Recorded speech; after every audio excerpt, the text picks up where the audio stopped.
Good evening, everyone. Thanks so much for joining us tonight for our Evening of Hope. My name is Hunter Holman. I'm the staff attorney with Utah Clean Energy, and I have the privilege and pleasure of introducing Damon Gameau.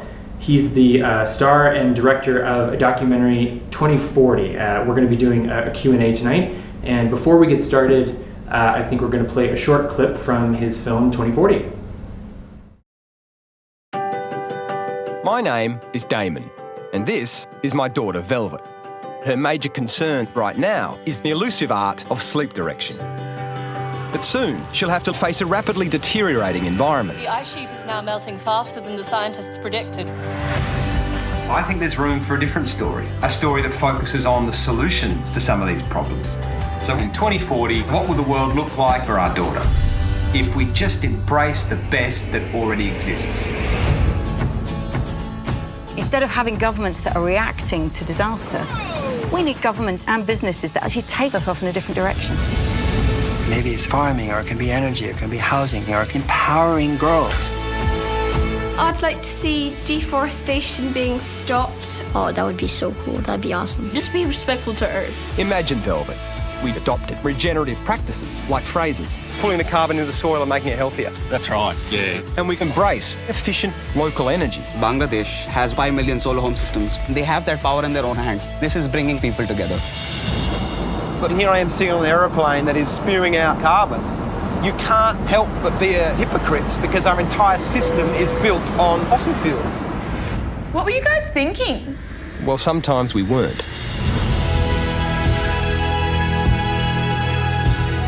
The power of innovation, imagination, creativity, this is within all people.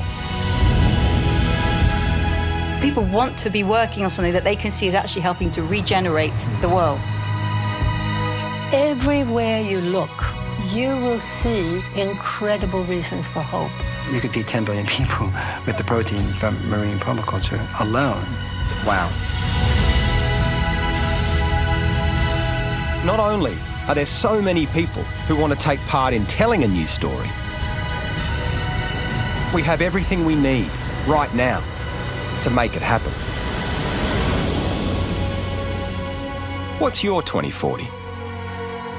I just want the future to be good.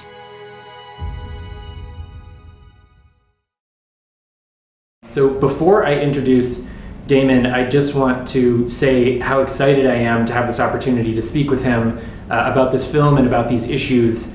I often find myself so deep in the weeds in regulatory proceedings and matters that Utah Clean Energy is working on.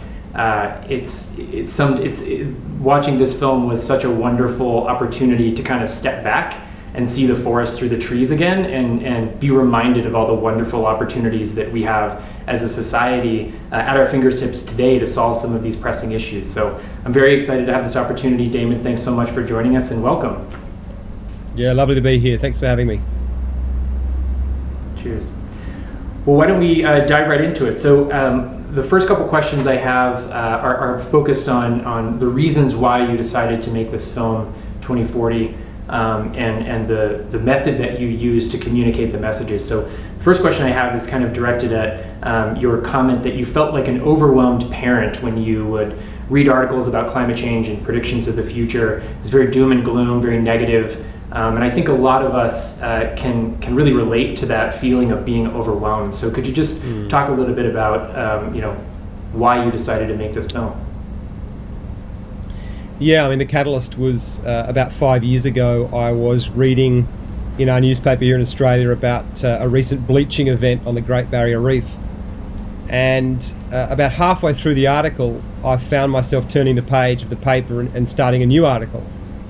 And I stopped a few sentences in and thought, hang on, I'm a father of a 2-year-old daughter. I care about these ecological issues. What was it about that story that I didn't connect with? Why did I not want to understand it at a deeper level? And so I just started doing a little bit of research and spoke to a couple of psychologists just around the way humans respond to this kind of information, and came across an environmental psychologist actually in the US named Dr. Renee Lertzman. And she really explained the neuroscience, or the recent neuroscience, around when we only hear information that comes with fear or dread or overwhelm. it can activate a part of our brain, the limbic system. And when that limbic system's activated, it shuts down all the parts of our brain, the prefrontal cortex, where we problem solve and we think creatively. So if we are only using that one narrative to try and get people to take action, I think we're actually causing paralysis in a huge amount of people. So I just thought there was an opportunity to not shy away from the urgency, but actually talk about this problem through a solutions lens instead of just this fear-based apocalyptic lens. And the more I researched, I spent the next year speaking to 100 different academics and researchers and futurists and economists. I just felt my own spirits lift, and I couldn't believe how many wonderful solutions were out there that were just not reporting in the mainstream media networks.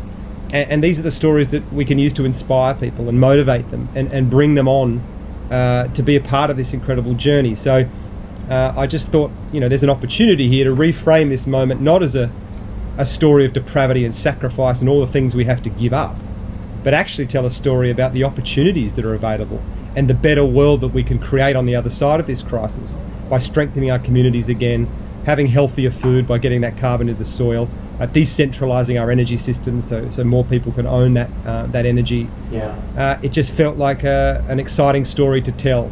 But I was always aware that I didn't want this to be just a utopian, fanciful vision shying away from what we need to do, and that's why I called the film an exercise in fact-based dreaming.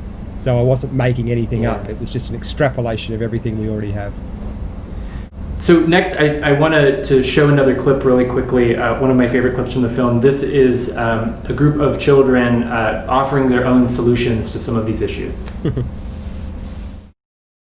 Well, what would make me happy in the world is...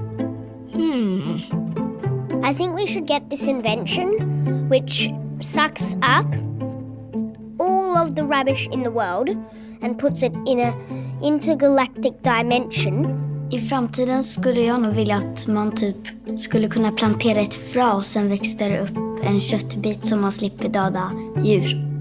Nikiwa mkubwa, ningependa kuona mazingira masafi kwa sababu nisipate magonjwa. Well, I would like for the government to have done something on global warming and pollution, as now I think they're not really doing anything about it. So I think this clip is one of my favorite parts of the movie, in part because it just kind of showcases the unbridled enthusiasm and imagination of kids to think something up like an alternate reality, that you can gather up all the rubbish in the world and put it into this alternate reality or state of being. But the other reason why these sections of the movie were so impactful for me were it really shows that the children that you interviewed have a pretty firm understanding of some of the serious issues that climate change poses for their future and our future. But more importantly, they also understand some of the clear solutions that we can deploy today to solve some of those issues. So I wanted to just ask you, were you surprised when you heard these kids talk about climate change issues so intelligently? Yeah, I mean, that was really important for me, is that the last thing I wanted this film to be was a vision of the future based on a middle-class white guy from Australia.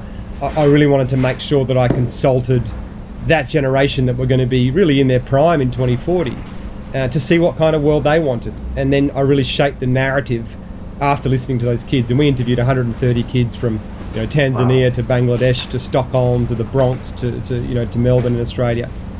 And it was a really profound experience for me. I didn't think the children would be that articulate. I mean, these were kids from 6 to 11. And they were just so well versed on what's going on, and they're obviously learning these things at school. But equally, it was really tough to hear some of the emotions they are grappling with. And, they're being taught in class that we're going to have more plastic in the ocean than fish by 2050, and this weighs very heavily on them. So it was even more of an impetus to get this film out there and say, you know what, let's stop bombarding our kids only with these doomsday messages. They have to know that there are millions of people that care about their future, and there are solutions that exist that could give them a profoundly better future than we even have now. And let's try and inspire them, show them what their careers of the future might be, because we're going to need them to get involved in a very deep way if we're going to pull this off. And as you've alluded to, they just have a an innocence, and there's a common sense that comes through, I think, in there that we sometimes lose as adults because we cloud ourselves with all the, the inertia of the system. But they really see this as in a very clear way, and it's just like, let's get on with this.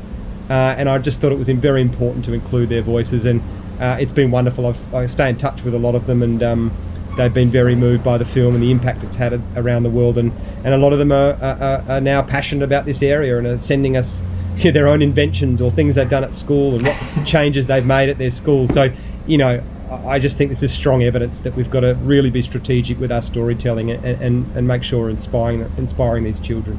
Yeah. One of the things that I think I might have heard you say this in another interview, but it relates to this, and I want to bring it up.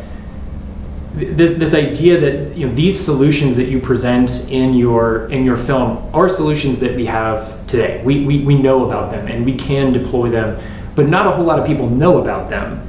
And I think there's something of a barrier to fully implementing these solutions in that people don't know about it. So I guess the question that I have for you is, when you were looking for these solutions and when you found them, were they hiding under rocks? Were they difficult to find? Or why don't we all sort of know about these solutions today? Yeah, that's a really important question, and I think you and I are obviously in this space, and so it's part of our life, and we're looking for these things. But when you think that even in Australia, and I'm sure it's the same in your country, even our mainstream news service is not acknowledging climate change in the way it should. Our weather reporters don't even factor the climate impacts of climate change. So when we're not even talking about the scale of the problem, then it's less likely that we're going to be talking about the solutions that are available. Yeah. So that was, again, a huge motivation, was to say, and again, in releasing the film around the world, it's been terrific to have access to certain organisations like the BBC or ITV or our channels here, and sit down with some of their editors after the interview and say, and they would say to me, look, we often cover climate change, but yes, it's about a horrific flood, or it's about some kind of horrible, forest fire. What we haven't been doing is focusing on some of the solutions and profiling the people. So, I really hope that the film is a bit of an impetus for that, for some of these media outlets, because, as we've alluded to, storytelling, I think, is the most important thing here. We are all living in a collective story. We're seeing a story unravel, especially in your country right now. So we have an opportunity of starting to tell a new story. And who are the lead characters in that story? Who's being looked after? What are the metaphors? What are the new myths about how we interact with our planet? That's what's up for grabs right now. And I think it's incumbent on all media outlets, or anyone that has a voice or a platform, or as a storyteller, or a songwriter, or a musician, to be talking about this stuff and disseminating the science and infusing culture with it so that we can create change. That's how it's happened. It's not going to happen through words like, anthropogenic and negative emissions and 1.5 degrees warming. The public just don't connect with that. They don't really understand what that means. We need artists to get involved and to really, inspire and move people with this information. Yeah, I really like the idea of involving artists to be able to speak to humans on a more human level as opposed to a more analytical level. It seems like an obvious turn of events, but here we are. So the next thing I want to shift to is to talk a little bit about the decentralized grid, the energy component of your film. Another one of the stories that you presented there that the folks at Utah Clean Energy were fascinated with was the story of Neil Tahane, from Bangladesh. So I think we're going to play a quick clip and we'll be back. There is still a segment of the population that still can't afford to buy a solar home system. So instead of doing that, if they can just buy a small soul box, they can just buy energy when they need it. You fill up your soul box with money. As you keep using energy, it deducts money.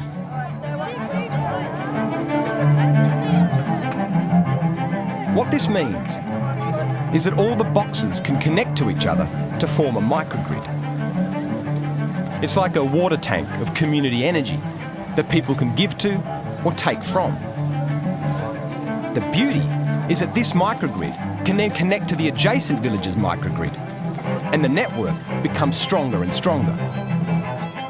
There's a mimicking of nature here, isn't there? Like in the way that cells multiply and form something and strengthen. That's a great analogy. You have one solar home system, you interconnect with your neighbors, you make it 50. Slowly you interconnect villages. Once you've collected 100 villages, you can hook it up to the grid. You can sell to the grid. Forget buying from it. You become the primary energy generation source for the country. So the idea is we are like a swarm of bees or a swarm of fish that move together, pool in all our energies together to run bigger loads.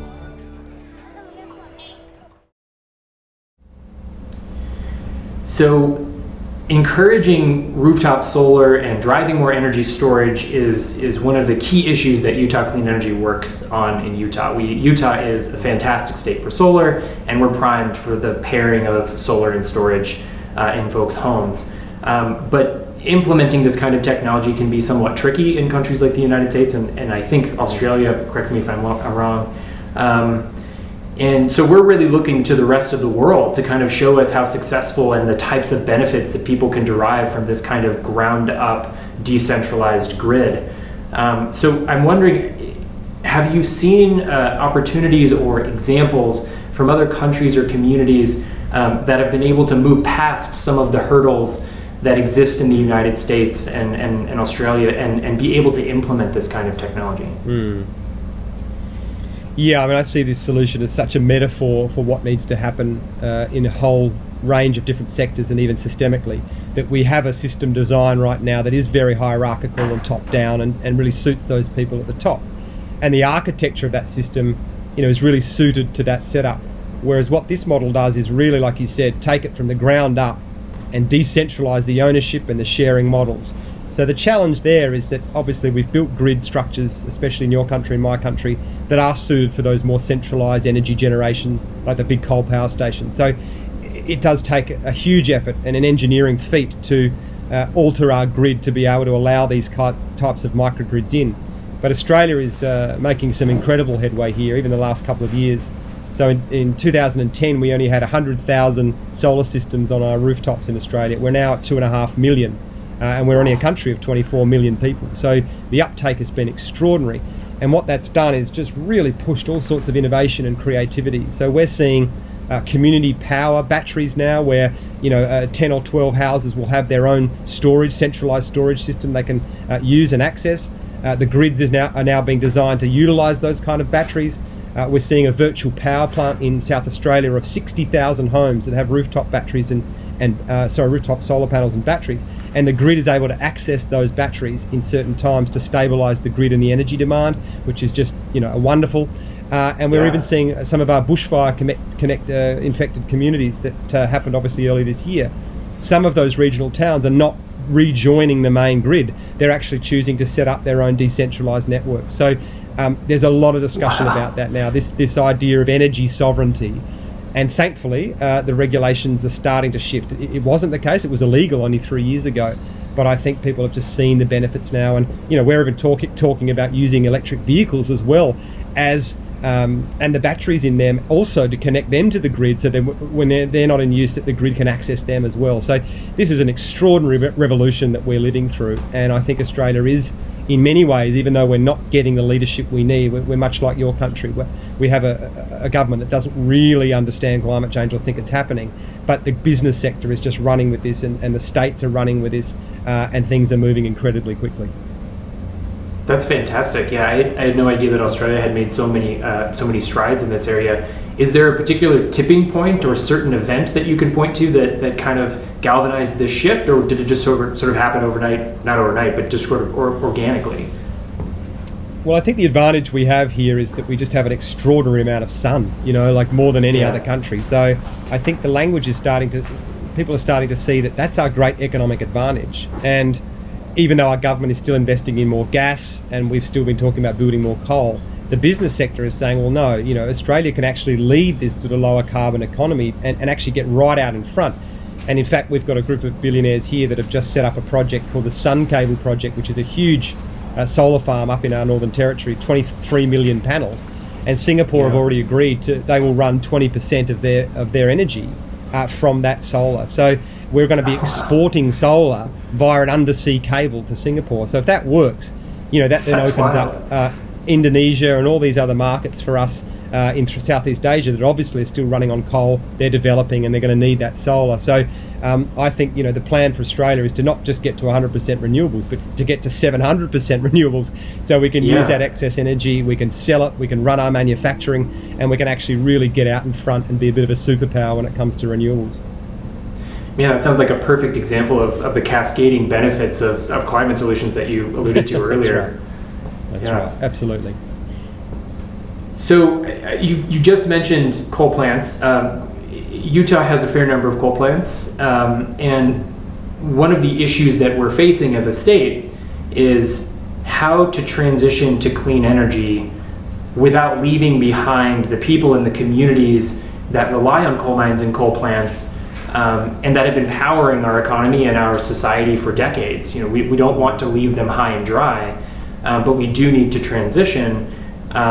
So the question I have for you here is, in researching this film, did you discover any countries or communities that have successfully navigated this sometimes sticky issue, and how did they do it? What did they do?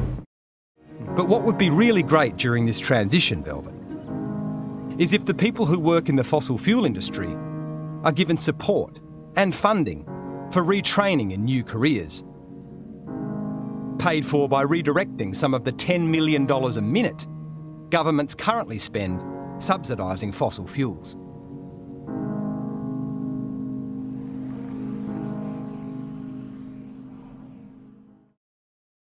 Yeah, I'm glad you raised this point, Hunter. It's we've got obviously huge coal mining communities in Australia, and we spend a lot of time sitting around kitchen tables having cups of tea and biscuits and talking about this stuff, and it's just extraordinary. I mean, so many of these people do understand what's going on, but they have, I mean, up until only recently, this is a job they've been incredibly proud of.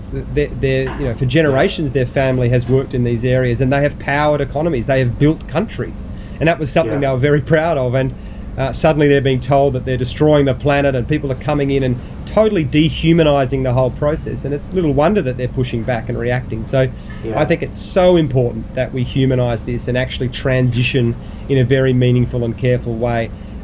We're dealing with that in Australia ourselves right now. It hasn't been done perfectly just yet. The best model that I found was probably in Germany. They started doing this in the late 90s. They set up a program in 1998 that ran to 2003, where they went in and they retrained and they reskilled the workers. They paid them compensation for moving away for their jobs. And the whole thing was handled very, very intelligent and with compassion. And we've just done another project I'm working on here in Australia. We've just gone into some of these communities and asked them about this transition. And most of them have said, look, we know this is happening. If you can help us, you know, with a new job, we would happily move to hydrogen manufacturing or electric vehicles or battery components. We love the idea of big industry and putting on our high-vis vests and getting our hands dirty. Just tell us what the new industry is going to be and retrain us and reskill us, and we'll happily do it. So I think there is an opportunity here. I think in my country, the government's just been scared to do it because all our wealth predominantly has come from coal and exporting mining. That's who we are. So it's a very big risk for our governments to move away from that, and they're not willing to have this conversation about the transition. But because these technologies are moving so fast, they're being forced into doing that. And I just hope that, again, we do this in a human way, because there are going to be casualties if we don't do it properly. I want to move on, kind of go back to your film a little bit. If you look at the solutions that we model in Drawdown, they're virtually all regenerative development. That is to say, the earth is better off, the people are better off, the communities are better off, the creatures are better off, the birds are better off. No matter what it is, they're better off for it than had we not done it.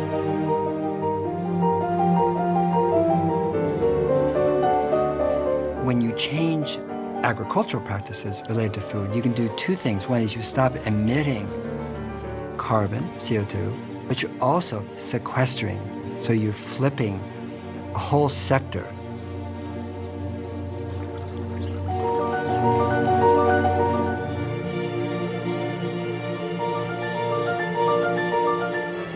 Seaweeds actually draw down carbon dioxide from the ocean waters. We can actually restore life in subtropical oceans, restore the fish habitat that's needed to restore fisheries. Seaweed is good for food, animal feed, fertilizer, fiber, and biofuel. There's so much we can do with seaweeds. You mentioned seaweed, and I wanted to ask you a little bit about, or I wanted to ask if you could talk a little bit about how some of the solutions that you present in your film have started to come to fruition. And if I understand correctly, you actually raised money to create a seaweed installation. Is that right? Yeah, so one of the best things about working on this film, the film itself was one aspect, but right from the very beginning, 4 or 5 years ago when we started, we really wanted to give people entry points for action after they've seen the film. Like yourself, I watch a lot of documentaries and often have some kind of emotion at the end, whether it's anger or inspiration, whatever it might be, and then that emotion dissipates very quickly when you don't have anything to do with it. So we set up this sort of platform where people could activate their own climate plan. We asked them a series of questions, and then based on what they really connected to in the film, we gave them ways to get involved. So yes, our community raised almost $1 million to build the first seaweed platform in Tasmania down here, so we're working with one of the universities there. We did an equity crowdfund and raised $1 million to build the first microgrid set up here in Australia, so people have ownership of that. Cool. It's not just a donation. We've had 1 million children now being taught the 2040 curriculum materials with 30,000 teachers that have downloaded those. People are mentoring young girls online all around the world to help them get educated. Farmers have been switching to regenerative practices because the public are making a donation to help them transition. So, again, I think it's very strong evidence that let's move away from this apocalyptic narrative and let's actually tell these stories and inspire people to get involved, because a lot of people want to do stuff, they just don't know what to do. It's all so overwhelming. So if we can really align with their own passions and give them things that they're going to actually see through and commit to, I think we're going to get a lot more action done. Yeah. You mentioned agriculture and educating farmers on new practices to help the soil health and to extract some more carbon from the air and to plant it back in the soil where it belongs. And Utah has a pretty wide swath of rural area. We have a lot of ranchers, we have a lot of farmers. What are some of the lessons that you've learned as folks in Australia have been working with farmers to reshape their practices and processes that we could learn from here in Utah? Oh man, this solution it makes me so happy, and to see the momentum that's happening now around conservative farmers that would have poo-pooed this 5 years ago are now having these extraordinary wins on their land, and it's just such a beautiful story. So particularly America, I think of the stories of the Midwest, where again, when the first settlers arrived, the soil was 8 meters deep, and it's now 30 centimeters. And we know from the UN that we've only got 60 years of topsoil left. That's how much we've degraded our soil. So the perfect thing we can do is to be planting more diverse species, pulling that carbon from the atmosphere, putting it back in the soil, and once you do that, the water comes back. For every 1% of carbon that you add to 30 centimeters, 155,000 litres. It's extraordinary on every rainfall. So farmers are now starting to see this, they're using it. People are starting to demand those types of foods because they're far healthier, they're far full of more nutrition because of the richness and the life that's back in the soil. But it's it's a mental shift, because a lot of these farmers for years have been, they've had agronomists in their ears, they've been told they need more chemicals to grow their food, and it can be a bit of a risk to sort of step away from that. All the debt that they have to transition can be very confronting. So we need to make sure, again, like we're doing with the coal workers, that we're setting up systems that allow these farmers to change. And thankfully, we've got really robust studies coming through now. South Dakota State University did one recently that compared conventional farming to regenerative farming and found that the regenerative farming was now about 78% more profitable because of the dramatic decrease in inputs used on the lands, and also because of the higher value of those foods in the marketplace now. So this is why farmers are really jumping on board very quickly. A crisis often is the fillip for these people to change, especially in my country. And since the bushfires, an extraordinary amount of farmers are starting to do this, to put more moisture in their land, to fireproof their properties. So again, this is what the climate crisis does. This is that nature keeps reminding us, and it's bringing more and more people into the fold because of its flexing its muscles. So, I think America has already got some terrific pioneers in the regen ag space. And again, that will continue to grow and spread as people just see the common sense nature of it. Yeah, that's fantastic. I only have a couple questions left for you, so we're going to get kind of high level again. You spent 4 years making this film, I think, and it's been about 1.5 years since it came out. You traveled all over the world, spoke to so many people, spoke to so many children. I'm curious, after everything you know now, how optimistic are you for the future? yeah, I think I can sit here and say that we have everything we need in this moment to pull it off.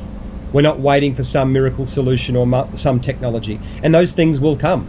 There's no doubt about it. We're such great innovators. But we could do it right now. And that, to me, gives me enormous comfort. So, yes, I'm fully aware of the challenges we face. I know how dire the consequences are. We're not acting anywhere near fast enough, especially at a government level. But when you look at the states, when you look at local schools and communities right around the world, there is an extraordinary amount of momentum happening. I mean, admit your country might be a little bit different, but we've seen even China recently announce their own pledge. We've seen that Europe are also moving with a Green New Deal. And I think depending on what happens with your election, if you're just looking at it from an environmental perspective, then it's just chalk and cheese. Trump has been unravelling almost 100 different regulations from the EPA during his term, including polluting more rivers, more tailpipe emissions. I mean, this stuff is a travesty. Even though Biden's policies might not be perfect, he has a very strong team around him with very bold ambitions in some areas, and that's encouraging, and that will only grow as people see the benefits of that. So, for that alone, as you know, this is such a pivotal election for your country. So I am hopeful. I just think humans are, we value our life, we're very creative, but it takes us to the last minute to actually take action, like all our Hollywood films. Just when everything's gone and you think it's all going to end, we rise up. So we're kind of probably playing this hero's journey at large. So I do believe we can do it because I've seen it, I've met the people. It's just about spreading that good word and getting people excited about what's going on. Yeah, this is one movie where you wish that the story was just super boring and we instantly saw the solution and implemented it, but I totally get where you're coming from. So you touched on this where you encouraged folks who watch your movie to go to the website what'syour2040.com and fill out the survey and identify certain things that were unique to them that they could take action on to do something about this if they felt so inclined. And my last question for you is, we get this question all the time, and I'm just sort of wondering, outside of going to what'syour2040.com, what do you tell people when they ask you, what can I do to get more involved or to do more? Yeah, I think what we haven't done well is that we've been too prescriptive with that information. We've sort of put out lists that tell people to eat less meat and ride their bike to work and change their light globes. And I think we've got to realise that everything else in society is catered to the individual so specifically. We know that from algorithms and every facet of our life. And it's the same with this. It's about people finding that particular thing that they are passionate about. It might be the energy, it might be food, it might be educating girls. And to actually really pursue that and look into it and see what you can offer in that space. And also just to talk about it more. That's the great barrier we have here. We don't communicate or even have conversations. We're scared of that to have with our family.